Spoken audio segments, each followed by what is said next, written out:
katroka tsara ny amin'ny valora riva fotoana ny fampalalam-bavao eto amin'ny fahitalavitra matv toko lasy toko vavy manolotra ny arahaba ary manasanao anaraka indray ny fampalalam-bavao eto amin'ny fahitalavitra matv ny toetrandro izay somary nampalaindaina ny maro tamin'ity androandroany fedimboan'ny herinandro ity dia zany ny tondra fanazavana amintsika amin'ity takariva ity ny fisiany rotsakorana tsy miaty io akoatr'izay ihany koa ny tontolo politika dia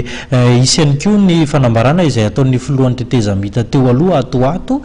fanambarana izay miompana betsaka amin'ity raharaha politika ity ny fiaramiasa Madagasikara amin'ny any ivelany akoatr'izay ihany koa ny fisian'ireo etsika ara-pinoana samihafa tamin'ny andron'ny omaly dia zany ho tanterina amintsika avokoa zany fa dia saika nahitana orana ny teto andrenivohitra sy ny manodidina nanomboka ny sabotsy alina ny toy omaly zany ary raha ny tamin'ity androandroany ity dia tsy nisy andro mamiratra ihany koa ny tangoron-drahona ny ainga avy tamin'ny antsoina hoe zone de convergence intertropicale no mandrafitra ny toetrandro amin'ny akapobeany tsara kosa nefa izany toetrandro zany ho amin'ny rapitso manomboka ho amin'ny rampitso raha ny fanampanazavana azo avy eo anivon'ny sampandraharaha mampafantatra mety ho toetrandro.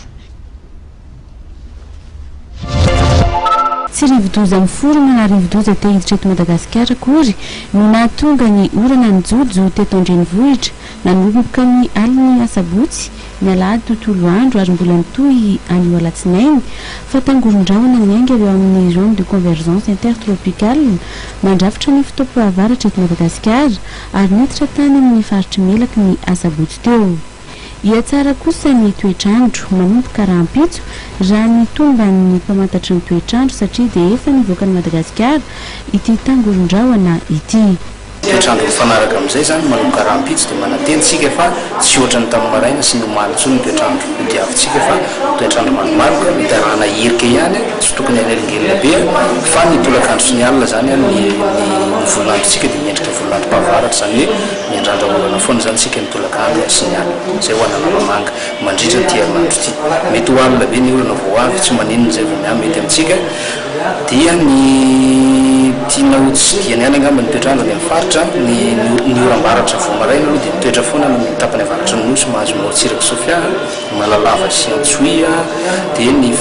district manodidina sambrano satria mitoetra eo foana zany tsioka ny mousson mbo faritra ireo vokatra le zay tsy te mandrafitra ny toetrandro amin'ny tapany avaratra Madagasikara zay ny faritra atsimo zay atao hoe herinandro maromaro mihitsy rona telo herinandro mahery teo mihitsy tsy nisy fotsakorana mihitsy miandrandra amin'ny farany herinandro zany miaviny zay fa tokony azo oram-baratra amin'ny faritra atsimo Madagasikara amin'ny farany herinandro dia avitsika ty ny rivodoza tsy mbola misy ahina aloha anatin'ny 10 androany mety foana fatranomasina manodidina antsika tony tanteraka ny fatranomasina amintsika fampirezaka zao. Nahitana fidinany kosa ny maripany indrindra fa ny tany Antsirabe tao anatin'izay fotoana ny siny ny orana izay antenana hiakatra tsy kelikely izany manomboka ny alarobia izao. Sambava sy Diego kosa no hafana indrindra amin'ity herinandro ity raha ny tomban'ny mpamantatra ny toetrandro hatrany. Mikasika ny rivodoza kosa indray dia tsy ahina ny foroana ny rivodoza anatin'ny ranomasina misy any Madagasikara ao anatin'ny 5 andro ho avy raha ny vinavina ny sampana mpamantatra ny toetrandro etsy Ampandrimomby.